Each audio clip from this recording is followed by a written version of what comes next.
says we're live. We're live. We're live. Your ear just flipped up on your ear funny. Thank you. Thank you. So welcome. I'm here with Tenney Borrego. And if for some reason, like last time, the audio or something isn't working, hopefully one of you that's out there, one of the two or three that are out there, can, did somebody send me a text? Send Tenney a text and say, we can't hear you. If it's going well, you have the opportunity on this format through Facebook Live to send little messages or to send little hearts and things like that. But the truth is, Tenney, can your eyes see that screen? Yeah.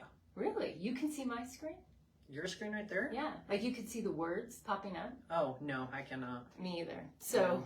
No, that is a no.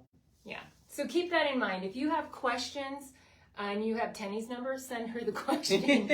Actually, you know what? Let me turn this down. Okay. Yeah. Because I'm not going to be able to see anything on the little screen up there. If you like things that we're doing, feel free to put the little hearts and what have you. But probably not going to be. If there's any questions. Oh. We can say right there. Oh my gosh. It's like we're co-hosts and we've done this before. Right? Are we starting at 5:30 or did we start early? What time is it? I'm going to say it's 5:30. You think so? Yeah. Okay. Yes. All right. So we're going to get into a chat together. And I'm Becky Montoya Wright, and I have Tenney Borrego with me. A couple of things I want to throw out there before we get going into this material. We are going to be talking about some heavy themes.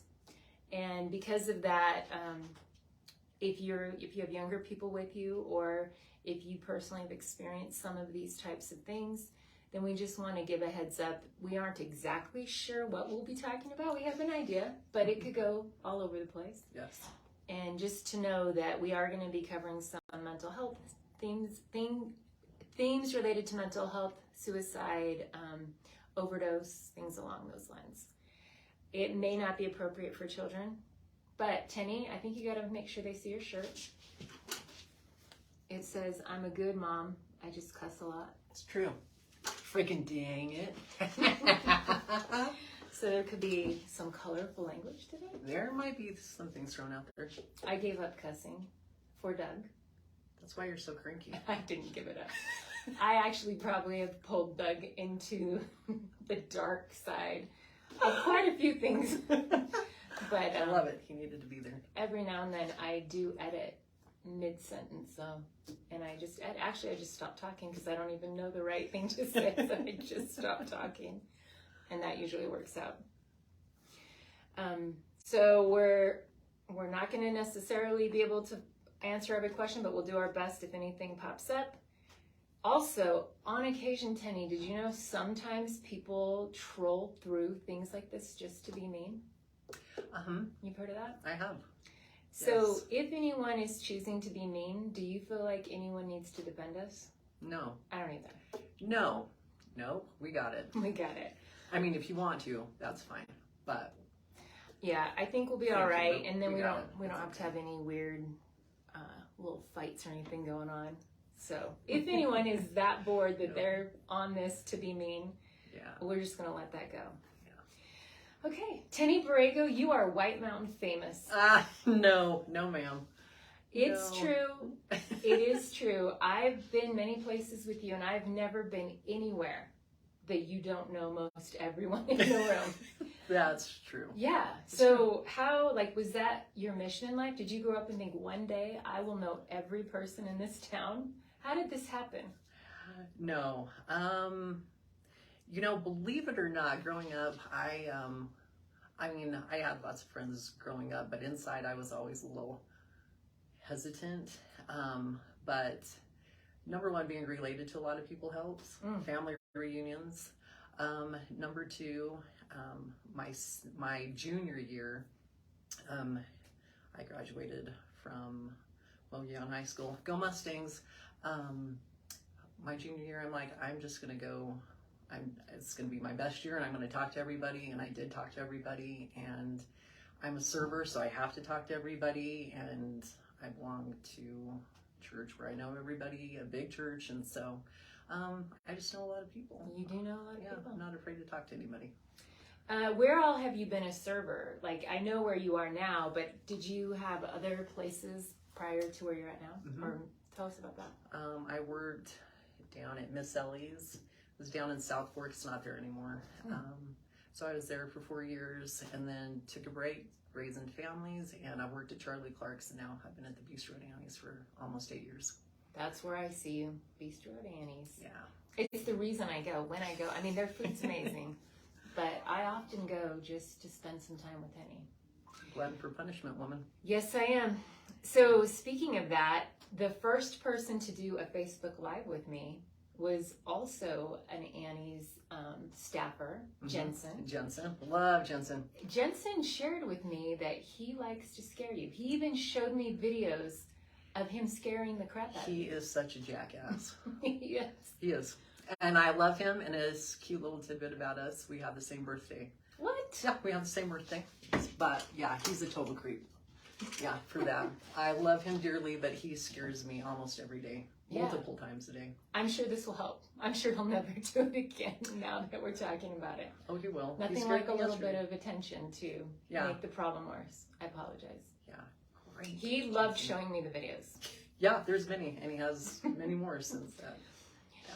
Speaking of Jensen, I do need to invite him to stop by because today I'm going to be giving Tenney one of the shirts from our grant, but I didn't have a shirt to give Jensen.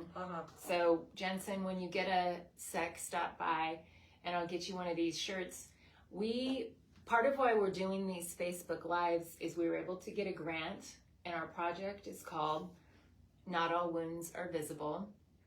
And then we're really promoting the hotlines. So the Lifeline is only 3 digits now. It used to be a 10-digit longer number, but now if someone is experiencing a mental health crisis, they can dial 988. And then of course, medical and overdose concerns they're 911. It's kind of hard to show you on that. But Jensen's gonna need to stop by and pick up his shirt because I have one for him, as well as the cool bracelet with the same message. So this is for you when you go. All right, thank you. Yes, you're welcome. So this grant, not only are we, part of the funding is to get out on social media so that we can reach 20,000 people in the White Mountains between now and May. Okay. And so these little live Facebook Lives and some of the other videos I'm putting out there, potentially we will in total get to 20,000. We'll see. We're edging our way there a little at a time. Yeah, you got it. You'll do it. Thank you. Thank you very much. So that's part of why we're doing this. We're wanting to push out those hotline numbers. And then if you explore my counselor page on Facebook, there's going to be posts talking about free parenting classes that I'm doing, also part of the grant, free suicide prevention classes, as well as the upcoming Fall Festival Parade, where anyone who would like to walk with me wearing one of these shirts, handing out these bracelets, get in touch with me. That's coming up in just a few weeks, and would love to have some families that have been personally impacted in some of the hard ways that mental wellness can impact families. So, but anyone who wants to, send me a message. And I was just thinking, if people who do work as servers in the community want a shirt because they think they would wear it in a way that would get a lot of visibility, I would also love to get you a shirt. So reach out to me. Yeah, that is great. I will definitely wear mine. Yeah, yeah, I think they do. My daughter Jocelyn actually designed the image. Good job, Joss. Yeah, I'm really glad to have her help. Yeah. So you and I, we're going to talk about you. All right. Well, just so you know, I wore my good bra, not my leisure bra, to hold up these old scallywags right here. That's right. Scallywags. Yeah. Interesting choice of words. Thank you. I feel like maybe someone challenged you to use those words. It could be. Have you ever used those words before in your life? Once. Was it in reference to your bra? No. I'm glad you just got it out of the way. Yes. Just got it out of the way. Yeah, I don't know that my mother knew I was in that text thread, but she wanted a lot of people to know that she made a challenge for you to use those words today. She did, and I got it in. Good job. Thank you. That's a little dedication. Tenney's bra Thanks. and her scallywags. Yes. A little dedication to Joyce Cox right there. Right to you, Joyce. That way my legs aren't noodles anymore, and I can get that out of the way. Yeah, I'm Yes. glad you're done. Now you can actually focus on Yes. why we're here. Yes, yes. Not I'm Joyce's sorry. challenge. I'm addicted to chapstick. It helps my little bat wings going on, my dry bat wings, so there's that. Oh. Okay. I'm drinking warm water because I actually used my word quota before we even started for the day. Word quota. There was some need today in the junior high, Mm-hmm. and I've already used more words than I'm actually allotted. So if I just stop talking, you'll have to carry on. I gotcha. It'll mean I've done all I can. I gotcha.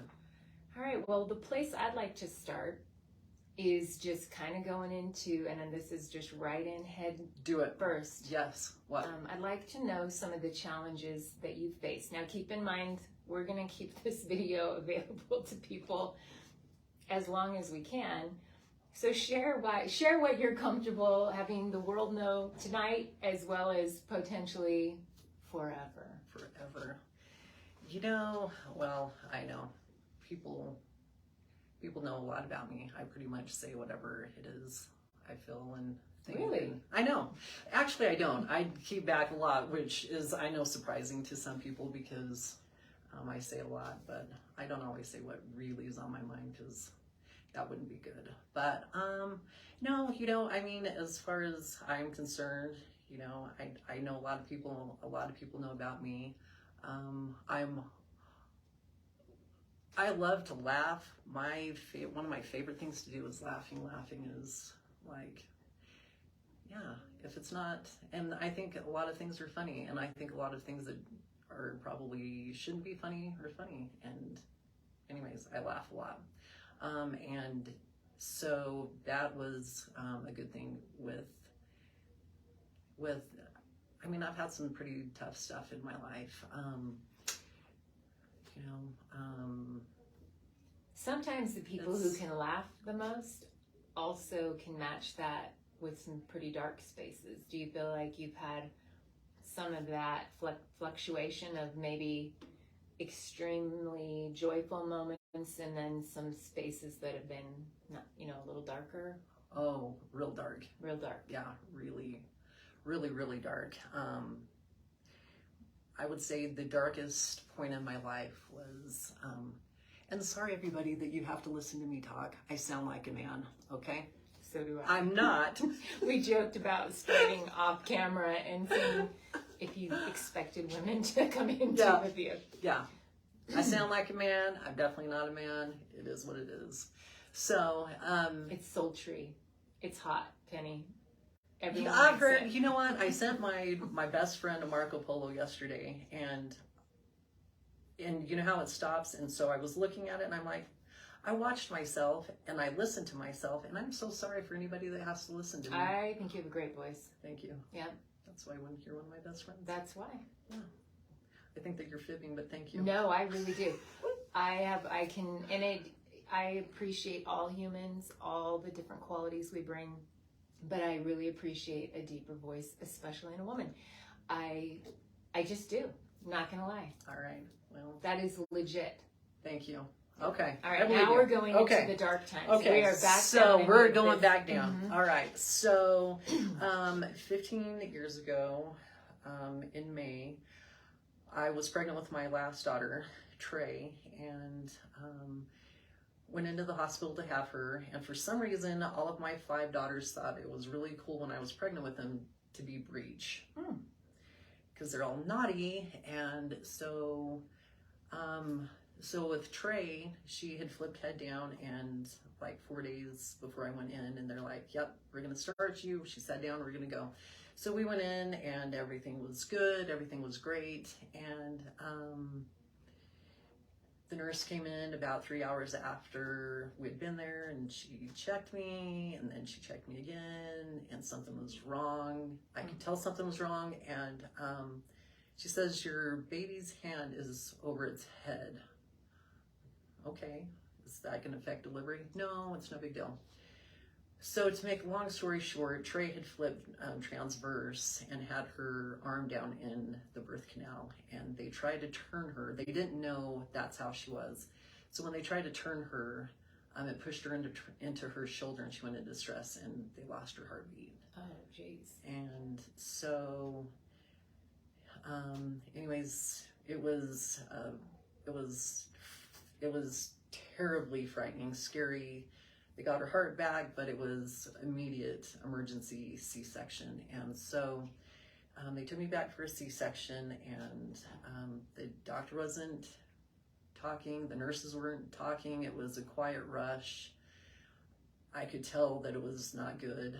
They had me strapped down, and no one was talking. And they finally brought my husband in, and he started talking, and he's like, they can't. They started, it's good, all that sort of stuff, and then things got real quiet, and he said they're having a really hard time getting her out.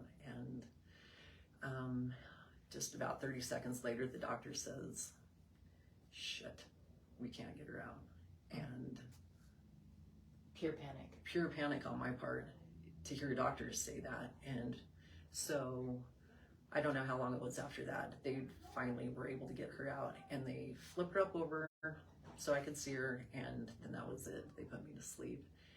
So when I woke up, I was not well at all, and they brought Trey in to see me, and I had zero feelings towards her. I didn't have any feelings. I had no love. There was nothing towards her, which was so odd because I had 4 children previous, and let me have my baby, give me my baby, and I didn't want anything to do with her. And so over the course of 4 days that I was in the hospital, I was not okay. I had a blood transfusion. I didn't want anything to do with her. I was not okay, and the doctor sent me home, even though I had asked him, keep me here, I'm not okay, something's wrong. And anyways, they sent me home, and I was not okay, Becky. I had severe postpartum depression, which I had never experienced before. And my poor little baby, she had been through a traumatic birth, and she had colic, and she was not okay, but I was not in a position to take care of her. And so my 2 oldest daughters had to pick up a lot of my slack. And one night, I don't know, Trey was maybe a month old, she was just crying, and I stuck her in the car, and I was right by White Mountain Village, and I was going to kill us. I was going to drive us into a tree because I couldn't handle it anymore. It was just the most awful, awful, awful hell I have ever experienced. And I truly believe that loved ones on the other side helped me that night, because I didn't, and I don't know how I didn't keep from killing us. And so it was a really long process. My husband didn't understand what was going on. He didn't know what was happening. Even when I expressed to him, I'm going to put a pillow over her head to make her stop crying, it didn't click that I was not okay. When I told him, take her out of the room, I can't handle her, I was not okay. It didn't click that I was okay. And my aunt, she knew something was wrong, but she didn't know exactly what it was. And she said, sis, I don't know what's wrong, but I'm going to tell you, eventually it's going to be okay. And that line saved my life, because I knew eventually it'd be okay. But it was a long, long, long process. And I started pulling out of it about a year, where I was okay.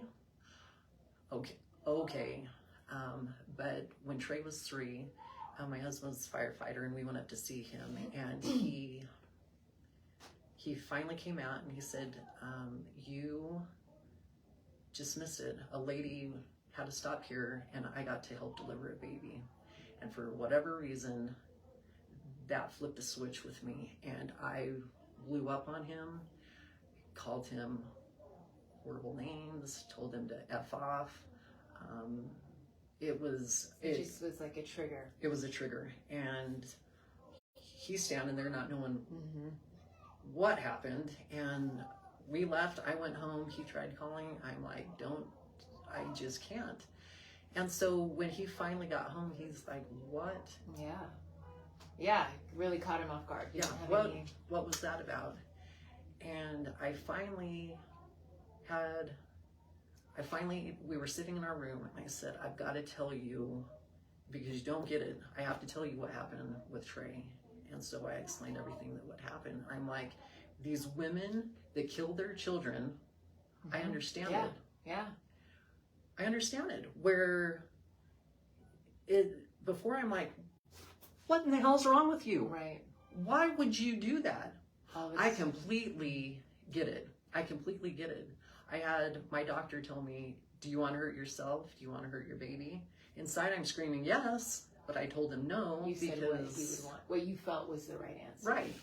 Right, because I didn't want my children taken away, even though I totally wanted my children taken away because I didn't want to deal with them. But in the back of my mind, I knew it wasn't right, and I knew that I loved them, and it was the horrible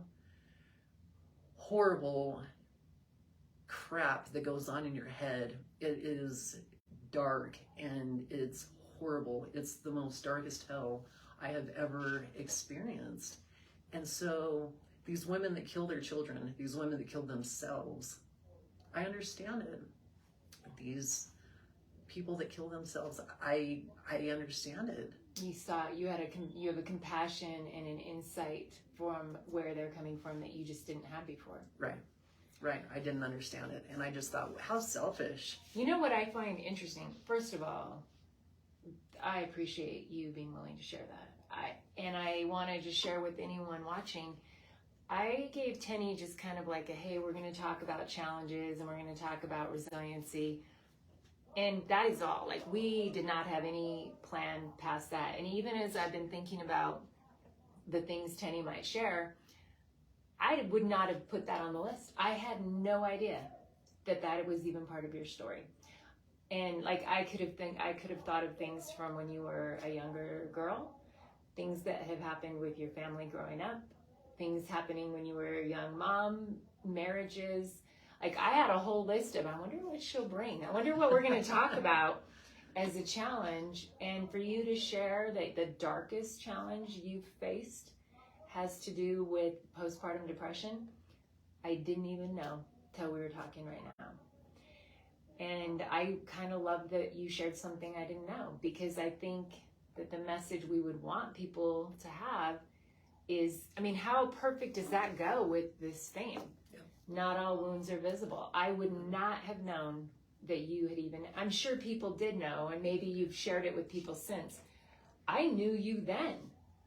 Like, we have a daughter that's the same age and close in age to Trey. My daughter is closer in age to her daughter that's just older than Trey. And we've knew each other before, and all through this time, I had no idea.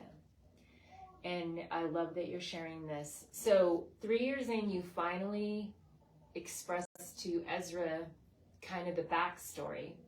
In that time, you weren't really getting supports. You were just trying to power through. Right. And your aunt had said, it sounds like your aunt was someone in your life who you held in high regard, and just her simple words of everything's going to be okay was something you could believe, probably because of who it came from. That is true.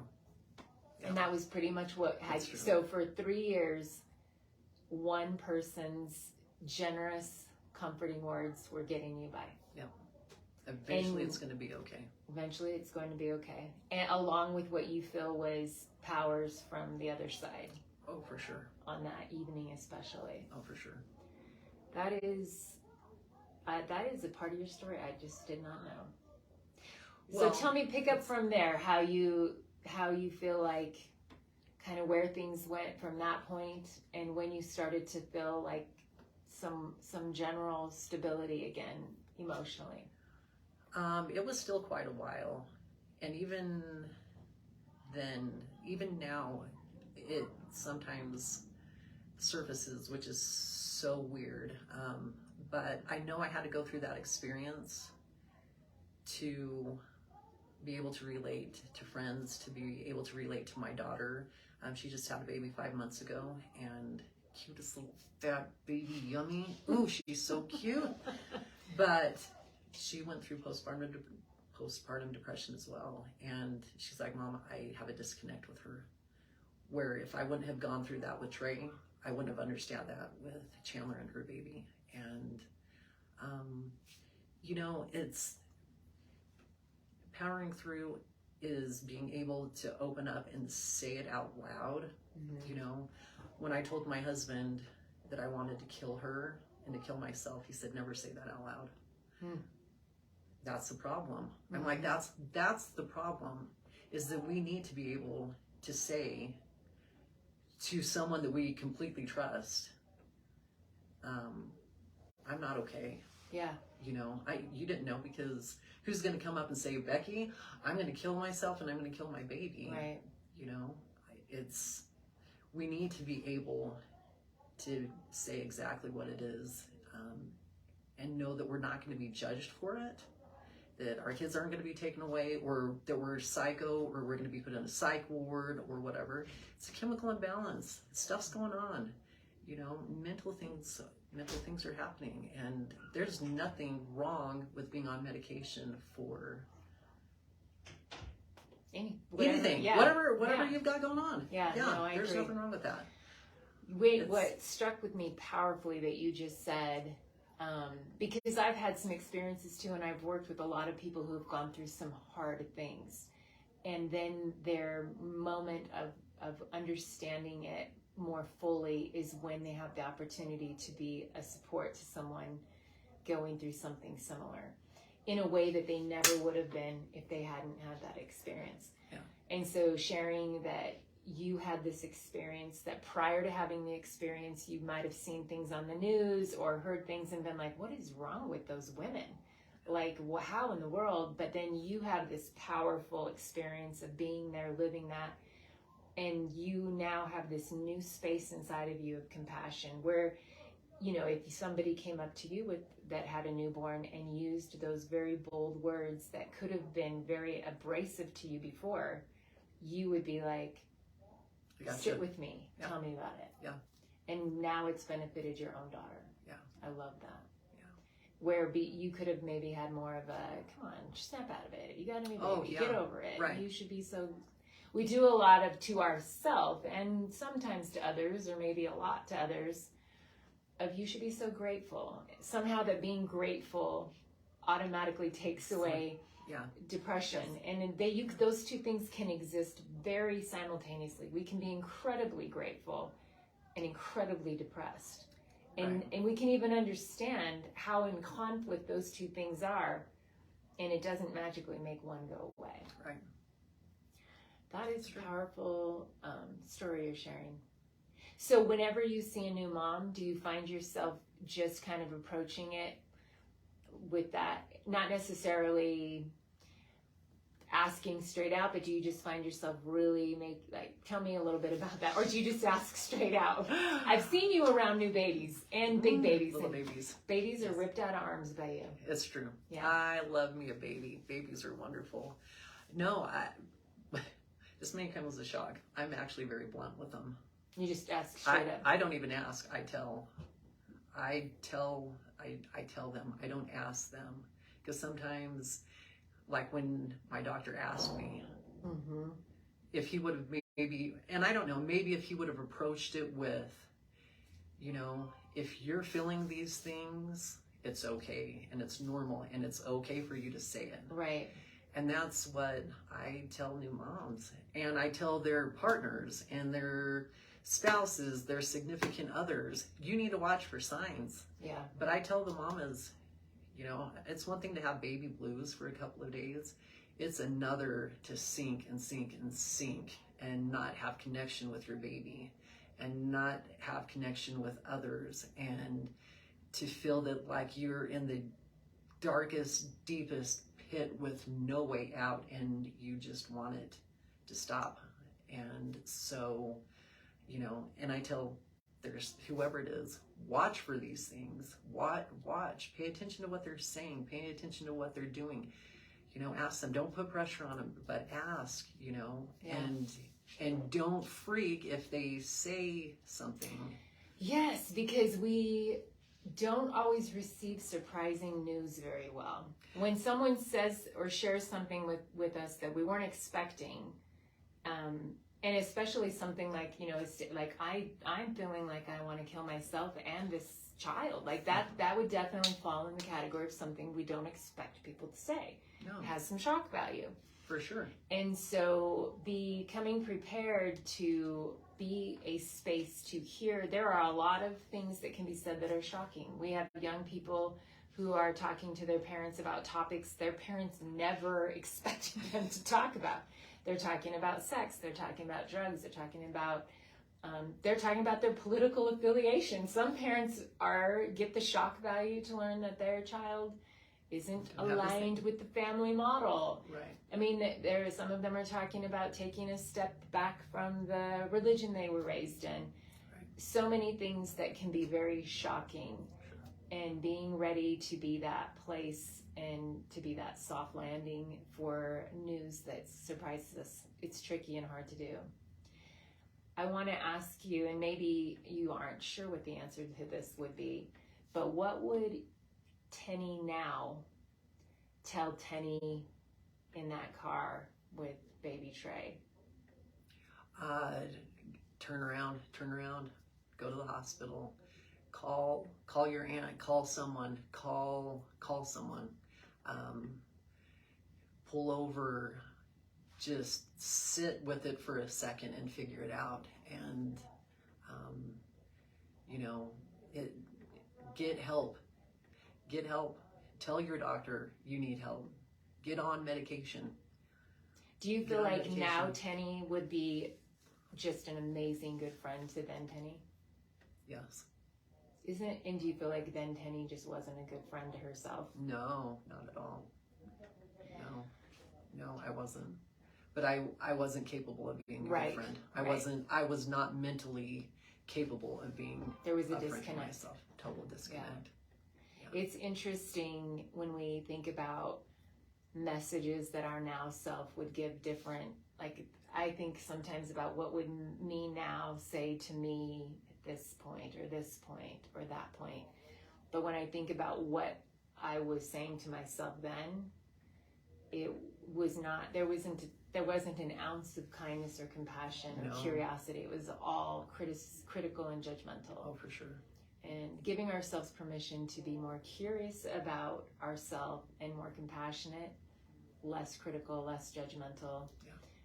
Sometimes it's a gift we're able to give our earlier versions of ourselves, but we're still, even in the here and now, struggling to always do that really at a level that we need to be. Oh, for sure.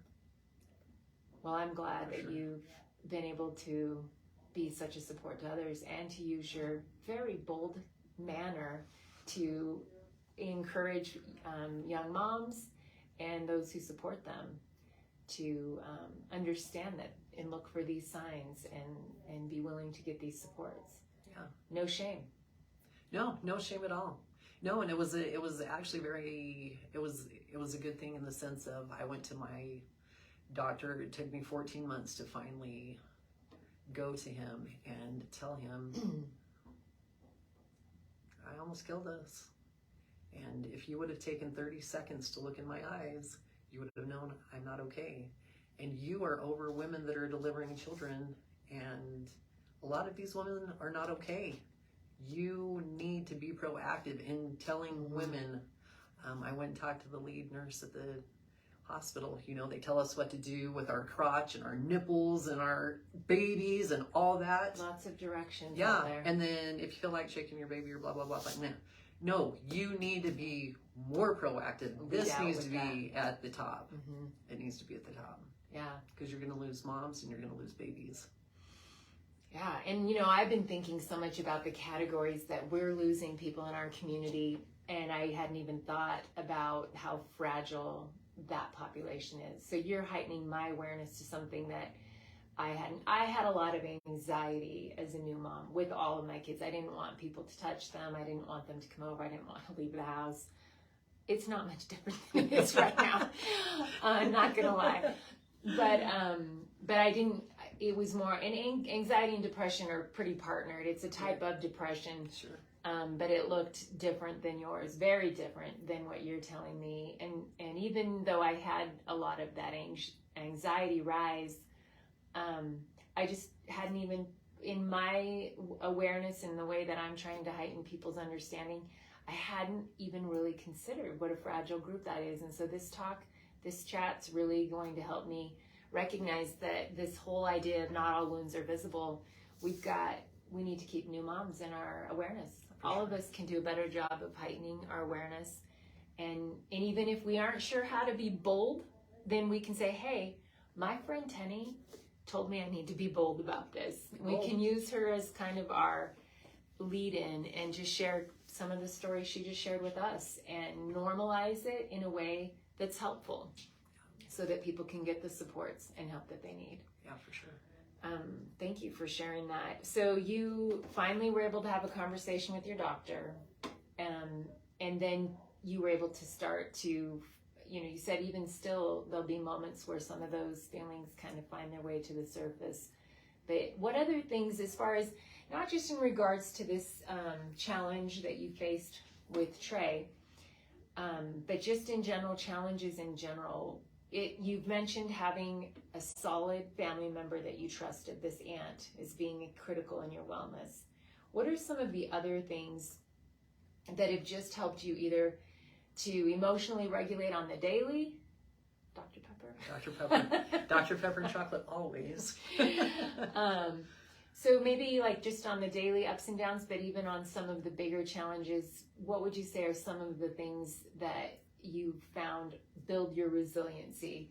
Because as humans, we are very resilient. We get rattled, we get knocked around, and sometimes unfortunately, sometimes and tragically in our community, that means that we're losing people. Yeah. The knock around is including a high rate of suicide and a high rate of death by overdose. Right.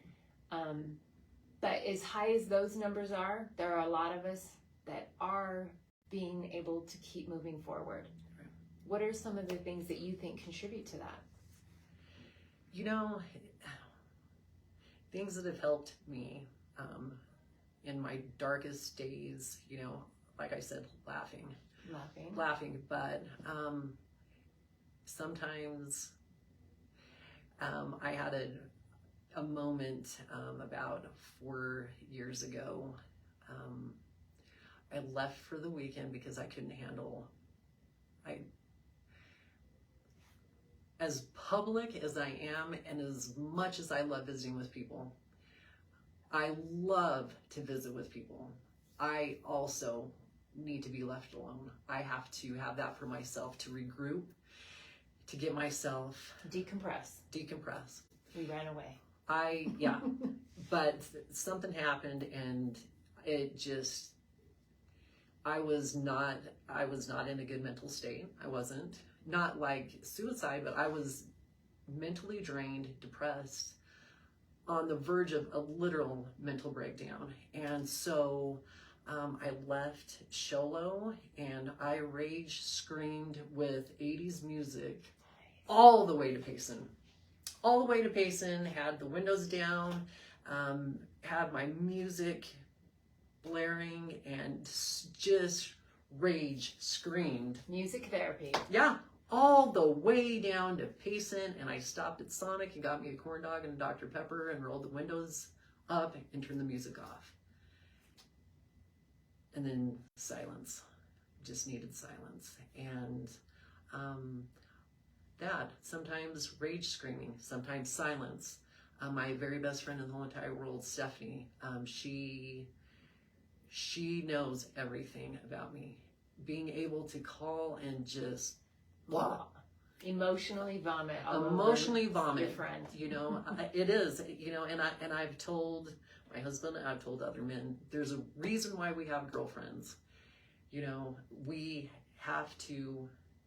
We're each other's counselors. We're each other's therapists. We're each other's, You know, when it's the highest of the highs and lowest of the lows and everything in between. And so being able to talk to friends, you know, serving, you know, get yourself out of your head and go serve someone else.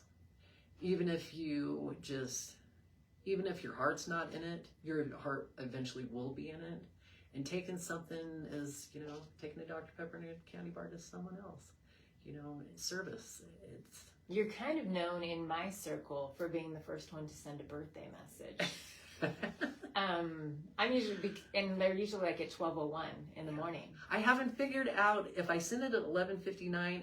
Sometimes it goes right at 11:59. It needs to be at midnight, and I send it at midnight, and I just haven't figured out that second yet. So I just can't believe you're up at midnight. That's where all the cool kids.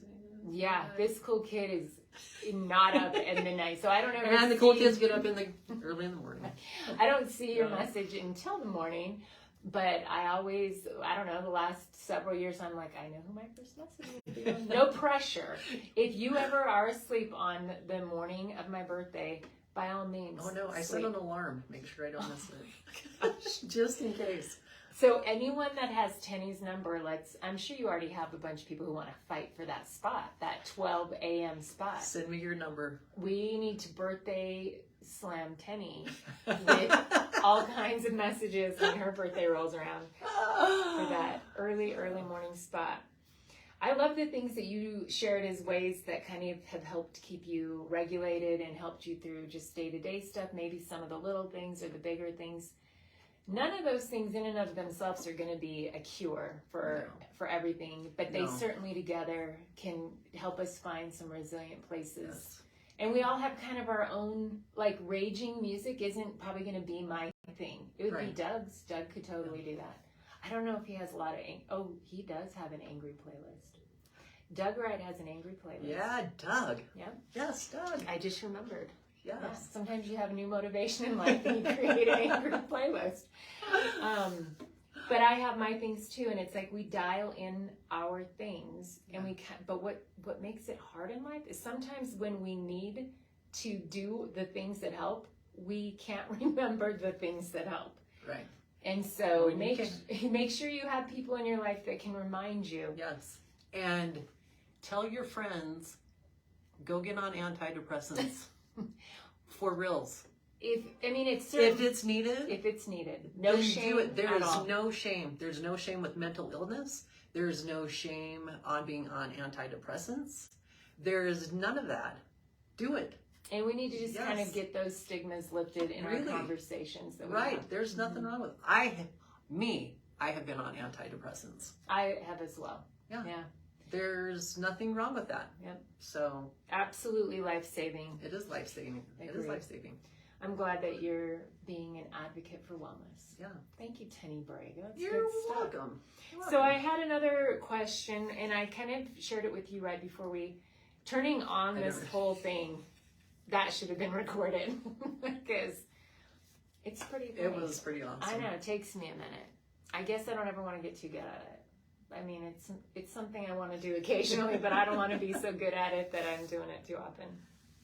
Really good at it. But I threw out there the wonder of, do you feel like your perceptions, your perspectives, and you've already shared a few ways that they've changed over time, but do you feel like you've had, like as a younger person, where there might have been, as a teenager or a young adult, things that you would have found yourself being really judgmental and critical about that now you find you're in a whole different space about? Oh, totally. Yeah. Totally. Does anything pop into mind? Let's see. I was kind of a bully as a kid. You were a bully? I know that's shocking, I'm sure. I flung my poor little friend Paulina off the teeter-totter countless times, and I've apologized many times, and so Paulina. She's forgiven me. Yes. Oh. Paulina Schubel. I love you. And if we had an adult teeter-totter, I'd probably still fling you off. Sorry, I love you. I'm just kidding. But no, it's the thing called life. As a teenager, you're critical of others, of how they dress, how they act, who they are, how they come across, and you get a little humble pie eaten as you're grown, and you're less you should be less judgmental. You find yourself kind of able to step back from that a little bit easier than maybe situations. I remember, you know, I don't know. I mean, I grew up with a step family. My mom died when I was little, and, you know, living with, you know, being a part of a step family and people being critical of that and me being judgmental towards that. And, well, I have a step family and things are good. Yeah. Things are good. Yeah, I love that. I think when we consider, I mean, even being a therapist for 20 years, I think back to how I've advised people 5 years ago, 10 years ago. And by advised, it's not a lot of advising, it's more of listening. But sure, we have theories that and approaches that we feel are helpful and working. And the, you know, the things that I'm currently most behind are worlds away from what I would have been doing 20 years ago. Sure. Because over 20 years, I've really seen things that seem to work and are helpful. And it's not the same space I was in. I have the same thing regarding how I live my religion. The way I lived it 20 years ago is so different than how I live it now. Sure. And it's not because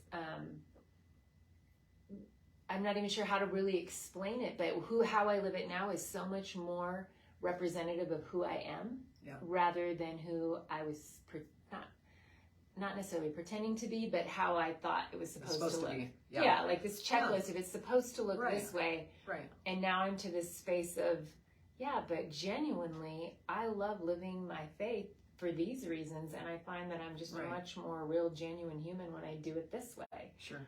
And I hope that in 10 more years, I'll even find more authenticity with who I become. Sure. But I do find it really interesting to look back. One that pops into mind for me, and apologies in advance if this seems critical, but there was a time as a young person that I was just very impatient of anyone who smoked cigarettes. Not just impatient, intolerant.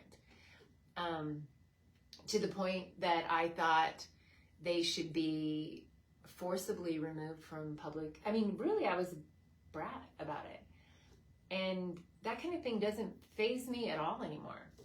Blow your freaking smoke in my face. There are just so many things that have gone on in my life since. I'm like, that is not something I even have an ounce of energy to be worked up over. Yeah. I just don't. Right. And I'm glad, because I do find that there are a lot of things in my life of that type where I was just a snarky, critical, younger person. And now I'm probably still snarky and critical, I'm sure, but I've found my way away from some of those things. Right. So I'm glad for that. I totally get that with the snarky. I'm still snarky and critical. And I shouldn't be. You're fluent in snark? I am fluent in sarcasm and snark. I am so fluent in that. Yeah. No, I think I think that comes with life. If you choose to learn lessons along the way, then you're less than that. Less critical with and snarky with stuff like that. You know what I mean? And experiences. You know, I parent and I'm going to catch so much crap, and I already have. I parent my younger children way different than I did my older children. I don't. Keep going. Exactly the same. They're calling BS on me, but okay, a little different. What do you think? I was a first-time mom. You're a first-time mom. You don't know. You know, and this is what you do, and this is what you don't do, and this is what you're being told from outside sources and religion and blah, and this is what you do, and then you work your way and get older and kind of to that more authentic version of yourself. My poor kid. I wish that I could be the mom I am now to them back then, but at the same time, then it wouldn't be authentic then either. Yeah, you got to learn those life lessons along the way. Yeah, and I do think my older kids had me at a time when I believed my parenting mattered. Parenting really matters. Let me clarify. But I did really think as a younger mom that, gosh darn it, if I do all the right things, it's going to set them up for so much success, and they won't really ever have hard things. And there's just no amount of parenting that you can do. Why, and not even that you should do, Right. to take away their own experiences. They're going to have their own experiences. Yep. And if you parent in a manner that comes off critical and judgmental, then when they, me too. Then when they have those experiences, they just aren't going to share them with you. Yeah. And that would be my bigger shift as well, is my hope, my openness of saying, hey, come as you are. Yeah. And if you're willing, please share. Yeah. And I'm sure my younger ones have their secrets too. They all do. They do. Yes. But I hope that it feels like a safer place than it did with the elders. And I hope my older kids find me to be a safe place too. That's my hope. Mine too. Because no matter how old your kids get, they're still your kids. Yeah, And you're still in their life. Exactly. And life still goes on. Yes. Stuff still happens. For sure. Well, we have had a really great chat. Yeah. I appreciate you coming. I told you that if you had any questions for me, you could ask a question. But if you don't, by all means, we can. Do you have any questions about mental health or about our community or about just me? Anything, Tenney, on your mind? Anything you need from me? You were so willing to come and answer my questions. We dove right into dark spots. Yeah, and no, you it's did it. good. Yeah, no, it's good. I think, so with teenagers, you deal a lot with teenagers. What is your take on talking to them? Because Don't do it. I'm just kidding. no, about the hard stuff. Do you sugarcoat stuff, or do you tread easy, or do you just Give me what you mean by a difficult thing. Like, what would be something that someone might think to tread a certain way? I think kind of the generation that is growing up now Mhm. are soft. I think there's a lot of lack at home, which is truly sad for these kids that aren't learning. And the word bully, there are definitely some bullies Mhm. for sure, but I think we've got some soft kids. To me, sometimes I just want to tell these kids, stop being an ass. Mm-hmm. Really. Every kid that you see, 'cause junior high was the worst. I hated junior high. Oh my gosh. Because kids were so freaking mean. And you take it so personal. And I just want to tell these kids, even in high school, these people are going to remember you. They're going to remember you for how you made them feel, for the good or the bad. And it's going to be 40 years later. Mm-hmm. So everybody that you see is battling something. Insecurities, crap going on at home, not enough food. They don't have the coolest clothes to wear. Knock your crap off and be kind. Not everybody's going to get along with everybody. Right. I know that. But be kind to each other. Yeah, and we do. So having worked at the junior high for 13 years, in just a strictly junior high setting, you're right. It is the age where so many things are happening. What we know a lot about the teenage brain is there's a real disconnect between their frontal lobe and their ability to actually use logic and reason. So, we got to throw them that little, qualify it for what it is. Right. But it doesn't mean that it's okay. It certainly doesn't mean that it's okay. Teenagers aren't able to fully access risk or consequence. They aren't really looking at a situation with their brain and computing, if you do this, then this might happen. If you do this, this person's feelings might get hurt. Right. Their brain is completely driven by dopamine and rewards. And so if they think they might get a laugh, they're probably going to say it for the laugh. And that's what's going to drive what they're about to do over any other kind of consequence that might happen to that young person. We spend the bulk of our energy with this population being their frontal lobe, helping them make those connections, trying to help them see past those short-term rewards. And I agree with you, the word bully absolutely is a legit and important word. It's used so casually for things because in a given day, we're going to be rude, we're going to be mean, we might have less than moments. And that doesn't necessarily qualify as a bully behavior. But bullying has a lot to do with perception too. So it's not just about what intention am I bringing to this, but how is it being perceived? Sure. And in a school setting, there are social hierarchies. And lots of them in different ways, but there are certainly groups of young people, and even as adults, there are groups of people that hold more social power than other groups. And when someone holds social power in relation to you, and also just your own experiences with being picked on maybe previously, the perception of being bullied can start to be someone's default. Like, in other words, they wake up in the morning and they are certain they will be bullied that day. They are watching, they're ready, they're anxious, and they might even be in a family that kind of has that model, the entire family, probably because some hard things have happened to them. Sure. So it is a battle. It is something where we want to really honor the way they're perceiving their experience. We really want to give young people the opportunity to change behaviors, to have it, to be able to analyze what's happening and giving them an opportunity to try a different approach. Most of the time, young people are open to new ways and they're willing to make those changes. Sometimes we really don't see that shift, and we just have to elevate our responses and our consequences. Sometimes it goes to the point where the police do have to be involved. It really it can be a problem. But for the most part, we see people wanting to make that shift. And same with adults too. Once we realize something we've been doing has been abrasive and maybe we just weren't understanding how it was being perceived, most of us want to make that shift when we have that realization. Yes. What can we do to help these kiddos out so we don't have any more suicides? That is a great question.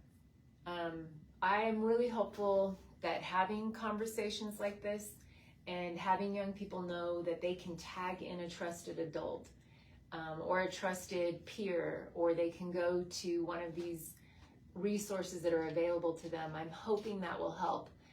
I don't know the answer because we've been, for about 5 years solid, I've made suicide prevention the top of my platform. Right. And even in those 5 years, numbers are the same or worse. And so it's just a continued effort of sharing and sharing and sharing and sharing these Tell messages. These cute little kids, tell them, these young adults I should say, eventually it's going to get better. You can't see past it, but eventually it's going to get better. It is. Yes, and suicide is not the problem the young person is facing. Suicide is what they perceive as their solution. Right. And so the more we can be comfortable with what their problems are, some young people feel like the problem they're dealing with is going to be more troublesome to their family and friends than their suicide would be. In other words, like for example, I was working with a young person that was gay, and they felt certain that their family could handle their suicide better than they could handle them being gay. And we were able to really work through and once we involved the family and the family had the opportunity to kind of hear that from the young person's perspective, this has been several years now, and it's a beautiful story of families finding a space they didn't really know that they would ever be looking for, but they found it. Unfortunately, there are some families that are really abrasive, and a young person may need to share things like that with somebody else in their life that's a trusted person. Their family may not be the first place they go with that. Right. So just becoming those safe spaces for people is so important, so critical. You and I were chatting and you were like, hey, should I just throw my phone number out there for everybody to have? Because I said, we're really going to push these numbers, the Lifeline, which is the 988, and the medical overdose number, which is the 911. And Tenney was like, well, I'll give them my number too. And wow, that's really lovely of you to be willing to do that. And I think she and I both agree, hey, if you're having a hard time, reach out to us. For sure reach out to us. The problem is Tenney and I aren't 24/7 hotlines. And so we wouldn't want you to be contacting us in the moment of crises with the expectation that we are going to necessarily, even like my phone might not there's times where I'm working with somebody else in crises. I'm open to you reaching out if you're in crises, and I may be able to just be right there, but we don't want you to think that we are for sure going to be your lifeline in that moment. So getting comfortable with the this calling or texting the Lifeline at 988, medical or overdose at 911. And you can call this if you are the person in crises or if you are the person supporting somebody else in crises. So maybe you're like, I don't even know what to do to support. Like, I don't know what to do right now. Someone's telling me this concern and I'm so elevated in not knowing what to do. You can call 988 or you can be the one to call 911 and say, I need somebody to go do a welfare check on this family member or this friend. So getting comfortable sharing these numbers and possibly even dialing them up as we need to. That's something else that young people... Blue Ridge printed these numbers on every student ID badge as well. That's wonderful. Yeah, because sometimes when we're in those moments of need, we forget. We just forget. Can't think. Yeah, we can't. So it's just pushing that information. Those are all really important things we can do. You can take a suicide prevention class with me. If you scroll through my Counselor Lady Facebook page, all the different things that are going on, free classes, none of them cost anything. And so you are welcome to reach out to me and take one of those classes. I'm offering free parenting classes as well. And these shirts, we're going to wear them in the Fall Festival Parade on September 23rd. And we're actually going to hand out these bracelets as we walk through the parade. So if you are interested in being a part of that, reach out to me for that as well. Those are all important things. Yeah, my sister-in-law, talking about teenagers, she says, love them exactly where they are for exactly who they are. They are more important than what they did or are doing. Allow them to be who they are and just adore and love them. And that's true. And kids are smart enough. They know when it's real or not. Yeah. Give them a place to go, especially at nights. We need some place for these kids to go. And then besides Walmart? Walmart's where it's at. Except my best friend will tell you not there, because then I know everybody there too. She knows everybody ever. If you're going with Tenney anywhere, except for apparently the Sonic in Payson. Nobody knew me at the Sonic in Payson. Yeah, but they would have had, if you went with you there, you would have had to sing the whole way to Payson. That's true. That would have been fun. It would have been fun. For somebody. Yeah, loving people exactly where they're at. That's true. Meeting people where they're at and creating a safe space, and then helping them find that resiliency to move forward. Sometimes when we're talking about these topics, I will have people say, you're treating, your platform is all about this delicate space for these delicate little petals of young people. How are they ever going to survive in the world if we're just being so delicate with them? Totally get the point that you're trying to drive home there. But we got to keep them alive. We got to give them a safe place and meet them where they're at to begin with. And then we do a little repotting of their, of where they're at, and we get them that resiliency back in place, and we see them flourish. It's not, we don't want to keep them in that delicate space. If possible, we really want them to find that resiliency. But that's a process. It is a process. And being alive is part of that process. Yeah. Something else about the dialing 911. In our community, when we've had young people die of overdose, on occasion they've been around other people that may have been able to call 911, but they were fearful. And this isn't to shed any judgment. We all are doing the best we can with what we know when we know it. So I'm going to teach you something now, and you're going to know something new. If you call 911 because you think somebody has overdosed, you are protected by Good Samaritan laws, and you're not going to get in trouble if y'all were partying and you shouldn't have been. Yep. They're going to come, they're going to take care of your friend, and you might get in trouble from your parent. I'm not saying you won't get in any trouble, but legally you're protected by the Good Samaritan laws. Yes. And so rather than being afraid that you're going to get someone in trouble, call that number and let's get some supports.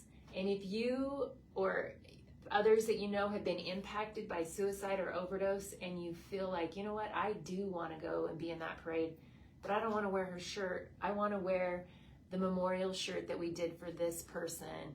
I would love that too. If you've created memorial shirts for people that have died too young and you want to walk with us and wear your memorial shirts and hand these bracelets out, I would love that too. Yeah. Yes. Yeah. That'd be wonderful. I think so. Tenney, I'm so glad you came and visited. Do you have any final thoughts on our community, on building safe spaces of support? Be a good friend. Be a good friend. Be a good listener. If you're in a dark spot, reach out and truly call me, text me, send me a message. You can get a hold of me on Facebook. Really, don't ever even entertain the thought of suicide. And if you're entertaining it, be brave to share. Be brave to share it and say it. Just please don't.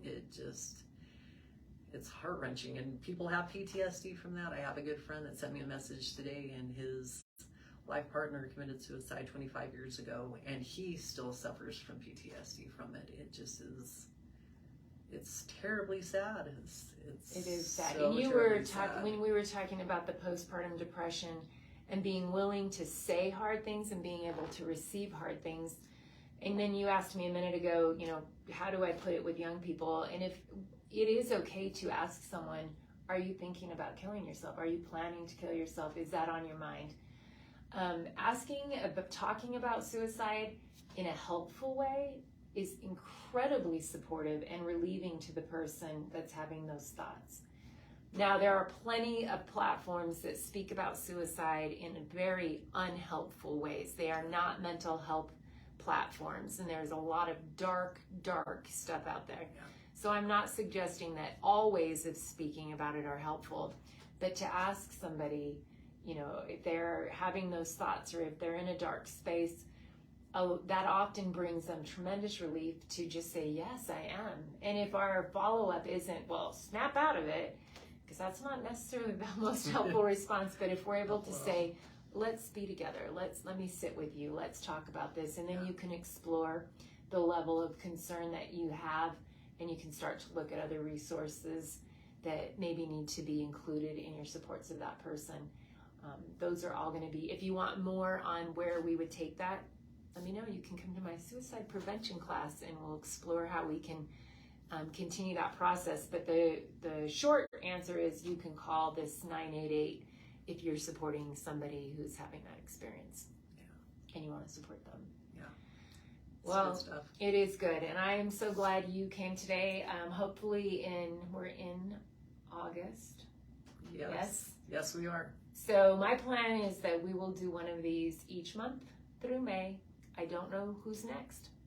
I don't know. It's gonna be fun. Yeah, so I will be thinking on that, and we'll have a chat in September with someone and learn kind of some of their experiences with some of these same topics. All right, thank you for joining us. All right, have a good night. Just shut up and do it. Just shut up and do it. Okay, starting it was hard. Let's see if I can stop it. Is it the finish on the bottom? Oh, it is. It sure is. Why? Maybe.